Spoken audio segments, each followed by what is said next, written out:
Hey everyone, this is George Bayruthi from FS Securities, a stockbroking firm on the Gold Coast in Queensland, Australia.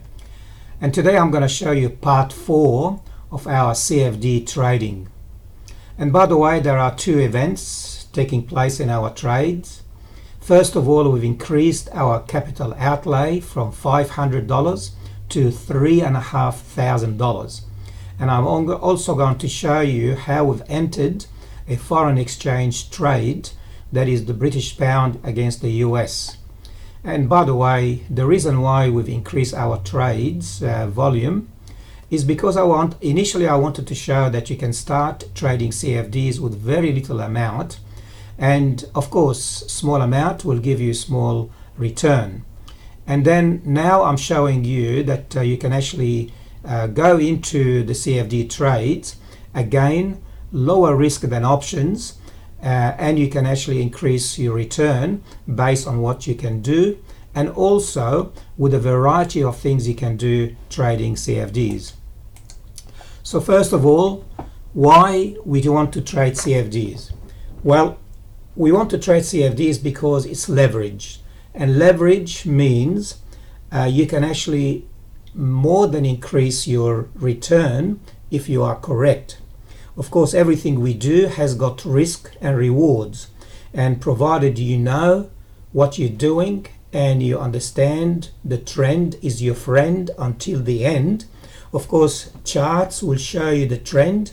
However, you need more than the charts to indicate where the trend is no longer your friend. And once again, before we take any action, remember that our presentation is for general advice only, and you need to be cautious. So we started our trading in CFDs with $500, and within few weeks our $500 increased to $1,500. That was nearly 300% return. We now entered the trades with slightly bigger volume, and I'm going to show you that we've added an extra $3,000 into our account. So today we have our capital outlay so far at $3,500, and I'm going to show you today how we've entered a trade on the British pound versus the US, which by the way initially went wrong however, and now we've managed the trade, and this morning we are slightly ahead in that trade. So please enjoy the presentation, and if you like the presentation, we always like to see some feedback from our readers. Okay, here we show you that the three different entries. We initially had $500, and you can see here our balance at that time was $1,500. So that is, as what I showed you, 300% return on our initial 500, and that was on the 1st of August. On the 5th of August, we've put an extra $1,000, transferred the money into the account, the trading account. On the 6th of August, we've added an extra $1,000, and on the 16th of August, we've entered another $1,000. So now our trading in total, based on the previous results, was $4,839. But as I mentioned before, we've had a couple of setbacks. One on the British pound, which went wrong, but then we recovered, and I'm going to show you how we managed the account. And then Appen, which was trading around the $32, managed to actually, when we've had the very big drop in our market, of course Appen was affected, and we had some position that ended up in a loss. But however, we continue to hold on those positions because we believe Appen in the long term is going to recover.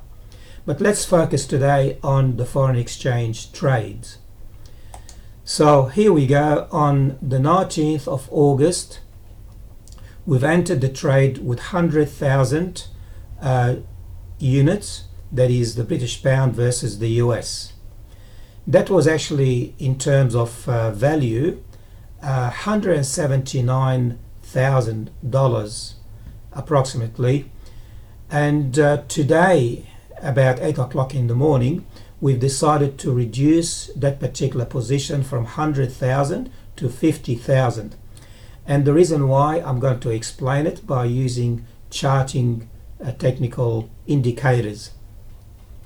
By the way, in trading foreign exchange, of course, you need to understand the fundamentals, and the fundamentals have an important factor.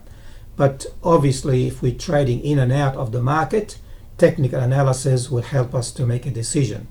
Of course, our technical analysis has got a probability of 70% success. So it's not really relying 100% on the technical indicators, but you need to manage it. And by the way, we run a lot of courses and we teach you how to actually use the tools, that is the tools, and then the education will help you to learn how to use the tools, and then more importantly, the discipline in the trade, that you have a strategy before you enter the market and maintain that strategy and hold it, not to change it, because often even the best traders in this world will actually start to filter or try to change the strategy as we watch the screen, and we alter our strategy as we go along, and that is the lack of discipline. You've got to hold on to your discipline. You've got to really maintain that particular discipline, and if they're going to have a loss, hopefully the trading stop loss will help you to get out when you need to get out. All right, so today we decided to reduce our trade from 100,000 units to 50,000 units. This is actually on the left hand side, the trade. We can see here we have some bullish signals.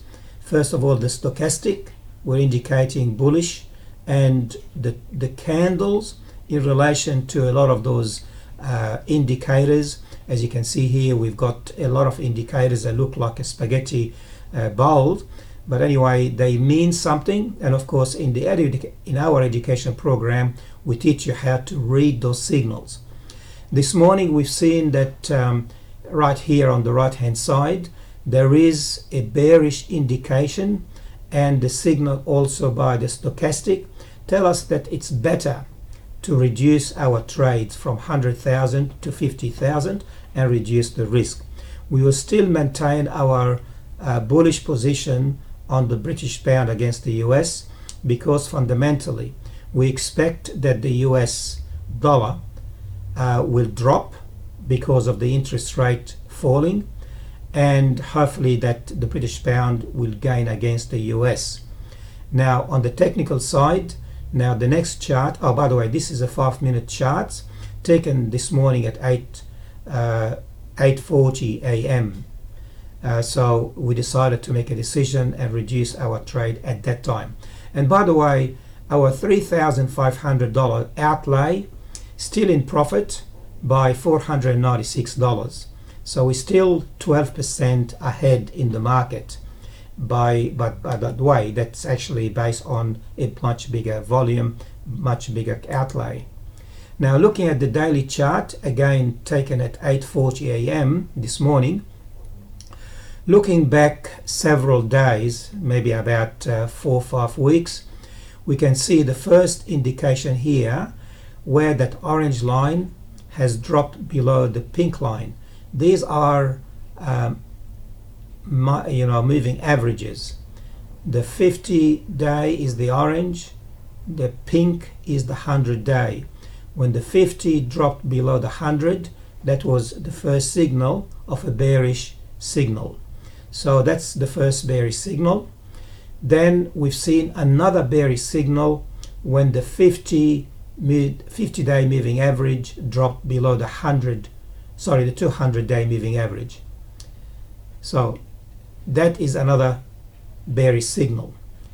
Looking where we are, our trades, why we entered the trade, well, I guess in a case where there is a little bit of lack of discipline here, because the trade that we've entered, we try to speculate that the change in the market based on knowing what the fundamentals were, an expectation of a drop in the interest rate, we entered the market perhaps a bit prematurely here.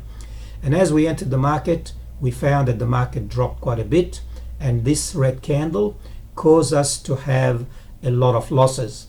But we maintained our position and we kept it going, and we recovered, and we are slightly in profit right now. The stochastic, of course, gave us a good signal in here as well.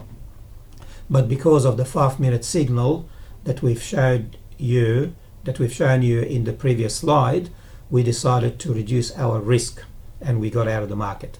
So that is our new trade, and let's watch how the trade goes on from here on.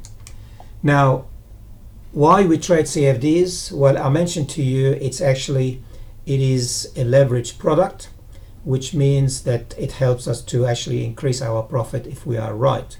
Of course, it will increase our losses if we are wrong. First of all, CFDs stand for contract for difference. It's a contract between two traders. Normally one is a buyer and of course the other is a seller. Now, if you are a buyer, you expect the market to go higher. Against your speculation, there is another trader who believes in the opposite direction, and both of you come together, not necessarily John versus Paul. It can be John versus any person in a basket of traders, and you enter the trade, and if you are right, you make the money. If you are wrong, you lose. And why we call it contract for difference? Because the entry price versus the exit price is the difference. And if it goes in your direction, obviously you've sold at a higher price than when you entered the market when you bought, and that difference is your profit. And we call it a contract between two people, and the difference is the profit or loss. And once again, we want to tell you there is no guarantee when you trade any instrument in the financial world. However, if you are well educated, use the right tools, and you have the right discipline, you have a better chance of making money. So now, if you want to learn how to do it, now of course we have many courses that we can actually teach you all those fundamental and technical. If you have any questions, of course you can ask us. This, of course, before we give you the details of our contact details, our disclaimer. You need to know that our presentation is of general advice nature only, and before you take any action, you need to consult with us or consult with your professional advisor. Okay, if you want to ask questions, you can write to me directly, george@fssecurities.com.au, or you can call me on my mobile. I'm available almost 20 hours a day. If you're ringing from overseas, it's 61. You don't need the 0. That is my mobile number, 411-259526. I hope you enjoyed the presentation, and as I mentioned earlier, this is part 4 of our CFD trading. If you missed the first 3, all you have to do is call us or write to me, and I'll send you the presentation. Happy trading and good luck.